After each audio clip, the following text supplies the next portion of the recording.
Um novo dia chega e com ele, um novo caso para investigar. Vocês estão preparados para o caso de hoje? Posso te afirmar que esse tem bons ingredientes: desaparecimento, teorias, investigação, erros policiais, suspeitos. Vamos desarquivar o caso de uma jovem que embarcou em um cruzeiro com a sua família e nunca mais foi vista. Eu sou o Vitor Rios e antes de iniciarmos, deixe o seu like e se inscreva no canal. Assim, conseguimos trazer novos vídeos toda semana. Eu te convido a investigar comigo o caso de Amy Lynn Bradley em mais um Casos Arquivados.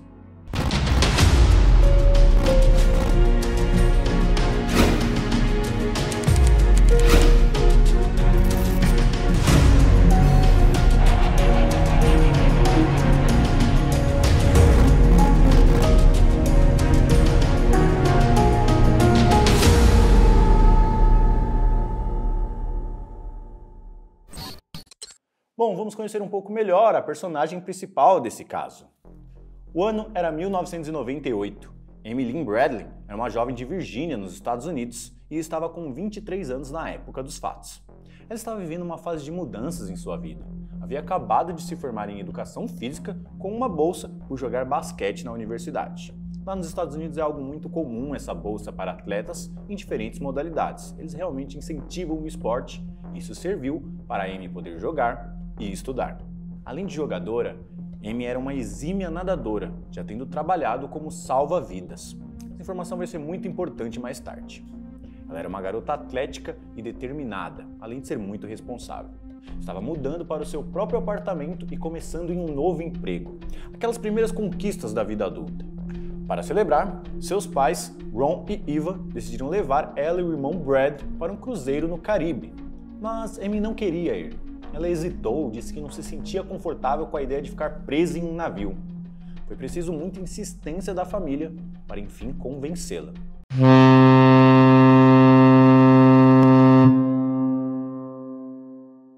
Então, no dia 21 de março de 1998, eles embarcaram no navio Rhapsody of the Seas, da empresa Royal Caribbean International. Era um belo e grande navio, mais de 2.000 passageiros. Cabines luxuosas, piscinas, restaurantes, música ao vivo. Mas no meio de tudo isso, algo se desenhava no meio das sombras. Nos primeiros dias, Amy até parecia relaxar. Aproveitou o mar, os jantares, as festas. Inclusive foi na noite de 23 de março que ela e seu irmão Brad foram fotografados pelo fotógrafo oficial do navio durante um jantar formal. Ela estava usando um vestido preto e Brad um smoking com gravata borboleta. Uma banda tocava, contagiando quem estivesse no salão. Amy também dançou e foi vista dançando com o baixista da banda Alistair Douglas, mais conhecido pelo apelido de Yellow. Eles não apenas foram vistos, como foram filmados. Um vídeo real captado por Chris Fenwick, cinegrafista a bordo. Amy e Yellow dançaram próximos, pareciam conectados. Ele acompanhou por boa parte da noite. Brad voltou para a cabine por volta das 3h35 da madrugada. A sua irmã Amy chegou pouco depois, por volta das 3h40. Segundo o irmão, eles conversaram um pouco na varanda antes dele ir dormir. O pai Ron acordou entre 5h15 e 5h30 e viu a filha deitada em uma espreguiçadeira na varanda. Ela estava dormindo. Ele viu apenas as suas pernas ali da cintura para baixo. A porta da varanda estava fechada. Tranquilo, ele voltou a dormir. Quando acordou de novo, meia hora depois, Amy já não estava mais lá.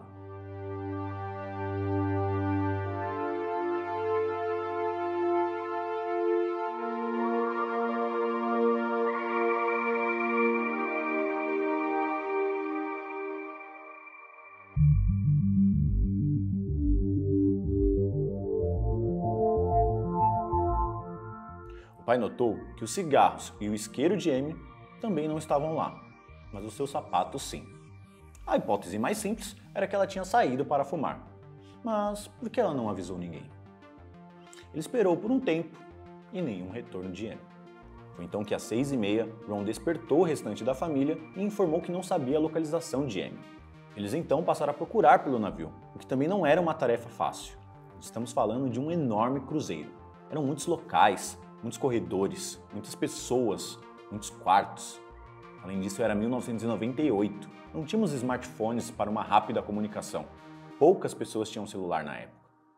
A ideia da família foi falar com os responsáveis pelo cruzeiro, com um pedido de que a próxima parada, que seria em Curaçao, fosse adiada.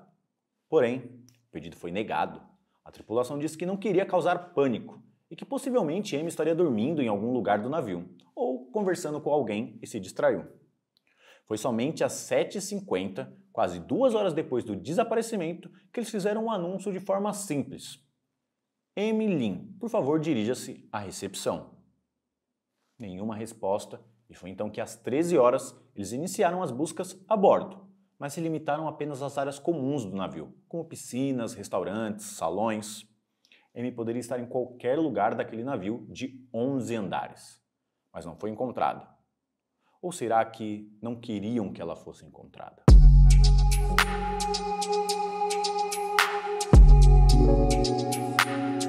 O que aconteceu entre 5 e 6 da manhã do dia 24 de março de 1998? A próxima parada do navio se aproximava, Curaçao, uma ilha paradisíaca do Caribe. O navio seguiu viagem. A família, devastada, desembarcou. Continuou procurando Amy sem apoio. E como a tripulação liberou a descida de passageiros na ilha, as chances de encontrar Amy diminuíram muito. Agora, em vez de qualquer lugar do cruzeiro, ela poderia estar em qualquer lugar daquela ilha. Porém, um detalhe que chamou a atenção naquela manhã: Bradley, o irmão de Amy, estava sentado perto da piscina, atordoado, tentando entender o que tinha acontecido com sua irmã. Foi então que Yellow, o baixista que dançou com Amy na noite anterior, se aproximou e disse: "Sinto muito pelo que aconteceu com a sua irmã." Na hora, Brad não pensou direito, mas como Yellow sabia sobre o desaparecimento de Amy? De acordo com o próprio depoimento de Yellow, ele foi acordado por um tripulante do navio que queria saber se ele tinha visto Amy. Isso aconteceu às 6 horas da manhã, antes de qualquer anúncio oficial da tripulação. Para vocês terem noção, às 6 da manhã nem mesmo Brad sabia que Amy havia desaparecido. O pai só acordou a família por volta das 6h30. Os horários não batem. Uma busca no mar foi feita pela guarda costeira local. Barcos, helicópteros, nada. Nenhum vestígio, nenhum objeto, nenhuma pista. Então, a maré começou a mudar e o caso subiu de nível. O FBI foi acionado e, nesse momento, uma teoria começou a ser levantada. E então, o que antes parecia um acidente, agora soava como um crime. Amy pode ter sido sequestrada. Não havia corpo, não havia sinais de queda do navio. Lembra o que eu disse? Ela é uma ótima nadadora. Talvez se caísse conseguisse se salvar. Alguns integrantes do cruzeiro foram abordados e testemunhas afirmaram ter visto uma mulher com a mesma aparência de Amy entrando em um elevador do navio por volta das 5h45 da manhã. Ela estava acompanhada de um homem e ele deu a ela uma bebida escura. Talvez Coca-Cola, talvez café, talvez outra coisa. Os relatos não param por aí. Durante os dias seguintes, um vídeo começou a circular entre os bastidores do navio. Lembra que eu disse que Amy foi filmada pelo Chris, o cinegrafista? Que ela estava dançando com Yellow? A filmagem mostrou eles dançando por um longo tempo, muito próximos. Chris entregou uma cópia da fita para um amigo da família, que prometeu repassá-la ao FBI. Mas dias depois, Chris recebeu uma ligação suspeita. Um homem que se apresentou como Lou Costello, supostamente chefe de segurança do cruzeiro, exigia a fita original. Ele dizia que era ordem do FBI. Mas por que então o FBI não entrou em contato com Chris? Por que alguém tanto queria essa fita original? O que tinha nela que não poderia ser copiado? E quem era Lou Costello? As perguntas só se acumulavam. Meses depois, um turista canadense afirmou ter visto Amy descendo do navio e caminhando na praia de Curaçao. Ela estava acompanhada de 2 homens, parecia assustada, tentava discretamente chamar a atenção, quase como um pedido de socorro. Segundo ele, as tatuagens que foram divulgadas na descrição batiam. Um diabo da Tasmânia girando uma bola de basquete, um símbolo tribal e uma flor no tornozelo. Mas o relato só chegou até a família 9 meses depois. Tarde demais. E é a partir daí que a teoria mais sombria de que Amy foi sequestrada começou a ganhar força. Ela era jovem, bonita, americana. Possivelmente, Amy foi visada desde os primeiros dias do cruzeiro. Ela foi observada, sequestrada e então traficada. Essa hipótese do tráfico humano começou a ganhar força. Curaçao era uma rota comum na exploração sexual internacional. Mas, do nada, uma esperança surgiu. 5 meses após o desaparecimento de Amy, um homem surge. Diz chamar-se Frank Jones, um ex-militar da Marinha Americana. Ele alega que sabe onde Amy está e que está viva, mantida sob vigilância por homens armados num complexo cercado por arame farpado em alguma parte do Caribe. Ele diz que tem montado uma equipe para efetuar o resgate. Descreve com perfeição as tatuagens de Amy. Ele inclusive menciona uma canção que ele ouviu Amy assoviar. E era uma canção que a mãe costumava cantar para a filha. Um detalhe íntimo, quase impossível de saber, a menos que você conhecesse Amy ou realmente estivesse no mesmo local que ela. Frank promete libertar Amy, mas para isso precisa de dinheiro para custear o resgate. A família então entrega $20 mil com a esperança de ver a filha novamente. O tempo vai passando, Frank segue dando notícias da operação. Diz que está monitorando os sequestradores em busca da hora certa para pôr o plano em ação. Então, alguns dias depois, diz que eles foram descobertos, mas que os raptores exigem um resgate para libertar Amy. Ele precisa de mais verba para poder negociar com eles. Como prova de que era Amy mesmo que eles estavam negociando, ele mandou uma foto de uma mulher de costas, com um chapéu que cobria o seu rosto, e 2 tatuagens de Amy estavam à mostra. Parecia realmente ser ela. Os Bradley, então, em um ato de desespero, juntam tudo que tem e entregam uma quantia de mais de $100 mil. Frank combina tudo. Eles devem ir até Miami, ficar em um hotel e esperar o sinal. Amy será resgatada e entregue para eles, e logo em seguida eles devem deixar a cidade. A família segue as ordens de Frank, esperam um contato dentro do hotel. Esperam por horas, por dias, por uma semana, até que vem a ligação.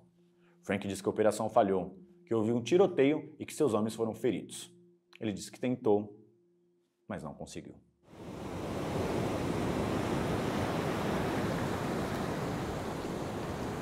Desolada, a família se prepara para voltar para casa, mas antes de saírem de Miami, outra ligação chega. Um homem do outro lado da linha se apresenta, diz trabalhar com Frank e entrega a verdade. Frank Jones era um golpista. Toda a história foi inventada. A operação de resgate, as fotos, a descrição, tudo mentira. Cada palavra, cada imagem, cada esperança alimentada. Tudo parte de um golpe. Posteriormente, Frank foi condenado em 2002, pegando 5 anos de prisão por fraude, mas o estrago já estava feito. E, novamente, nós temos uma nova pista.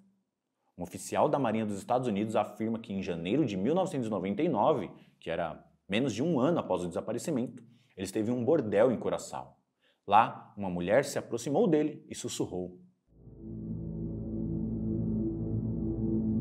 "Meu nome é Amy Bradley. Me ajude. Estou sendo mantida aqui contra a minha vontade." Ele disse que teve medo de expor sua presença em um bordel e que isso fosse prejudicar a sua carreira. Medo esse que pode ter custado uma vida. Ele só fez esse relato em 2002, depois de uma reportagem na televisão, 3 anos mais tarde. Ele reconheceu o rosto. Era de Amy. Em 2005, uma nova bomba. No site de acompanhantes sexuais no Caribe, publica uma foto. O nome da mulher é Jess, mas o rosto, os olhos, o queixo são realmente muito parecidos com Amy. A família vê, analisa, manda para peritos. Não é uma certeza de que a garota realmente seja Amy, mas é uma possibilidade, mais um fio de esperança que foi aberto. Só que mais uma vez, nenhuma das pistas leva a lugar nenhum. O Rhapsody of the Seas, o cruzeiro que a família foi, não era apenas um navio. Era quase que uma cidade flutuante. Eram muitos passageiros, uma tripulação numerosa, gente de todos os cantos do mundo que trabalhava ali e que conhecia cada canto daquele lugar. E é exatamente aí que a história começa a ficar ainda mais estranha. Será que alguém da tripulação estaria envolvido no sequestro de Amy? No final do cruzeiro, um mural com as fotos tiradas foram expostos para que os passageiros pudessem comprar. A família foi atrás das fotos de Amy para que pudesse ter alguma pista. Poucas foram encontradas, quase como se alguém quisesse eliminar possíveis pistas. Lembram do Chris, o cinegrafista? Um tempo depois de ter recebido o pedido do tal lá, Lou Costello, o FBI nunca fez esse pedido. E esse tal de Lou nunca foi encontrado. A própria atitude de alguns tripulantes, como não fazerem a busca completa nas cabines do navio ou autorizar o desembarque em Curaçao, começa a levantar algumas suspeitas. Será esse um possível esquema? E Amy poderia não ser a primeira vítima? Desde 1995, pelo menos 165 pessoas sumiram de cruzeiros, segundo a Folha de São Paulo. E a grande maioria desses casos nunca foi resolvida. Não podemos esquecer de um nome importante nessa história: Alistair Douglas, o Yellow, baixista da banda. Um homem carismático, animado e o último a ser visto com Amy. Yellow foi interrogado pelo FBI, que também teria conduzido um teste com polígrafo, segundo alguns relatos. Ele disse que deixou a festa por volta da 1 da manhã e voltou direto para sua cabine, e não viu mais Amy após isso. Ele disse que tinha como provar o seu relato com registros eletrônicos da porta na cabine. Só que esses registros nunca foram divulgados ao público, e até hoje ninguém sabe ao certo o que eles mostram. Anos depois, em 2024, Yellow, agora como reverendo na ilha de Granada, deu uma entrevista. Dessa vez, ele trouxe uma nova informação. Disse que naquela noite, Amy contou a ele que era homossexual e que foi forçada a ir no cruzeiro pela família. Mas por que só mencionar isso mais de 25 anos depois? O próprio Yellow afirmou que não tem nenhuma ligação com o caso, a não ser ter sido visto dançando com ela na noite anterior. E o fato dele ser suspeito prejudicou sua vida e sua carreira, já que constantemente era ligado ao desaparecimento de Amy.